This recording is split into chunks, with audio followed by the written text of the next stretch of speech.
কাকে বলবো আমি আমার মন খারাপের কথা? আমি যে ভীষণ একলা একা। মুখ দেখে কি আর মানুষ চেনা যায়? মানুষ বড় আজব প্রাণী, কষ্ট দিয়ে অনেক মজা পায়। আমার জন্য আমার খুব মায়া হয়। কেমন ছিলাম আর কেমন হয়ে গেলাম। অভিযোগ করলে বা কাকে করব বলো? কষ্টটাও আমার, আর কষ্ট দেয়া মানুষটাও যে আমার। সময় পেলে আমার শহরে এসো, মিথ্যে হাসির গল্প শোনাবো। কিছু মানুষের রেখে যাওয়া স্মৃতিগুলো বেশ ভয়ানক। নিজের বেলায় কষ্ট, অন্যের বেলায় গল্প। এই শহরের মানুষগুলো খোঁজে শুধু নিজের স্বার্থ।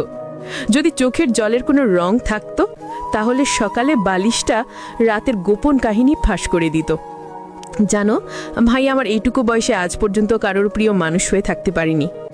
তবে একটা কথা সত্যি ভাই, আজ পর্যন্ত আমি কারোর খারাপ চাইনি।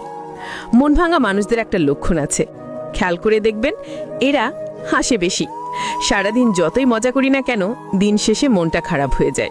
আমি কখনো কাউকে জোর খাটিয়ে বলতে পারিনি এই মানুষটা শুধু আমার। কোনো বন্ধু আজ পর্যন্ত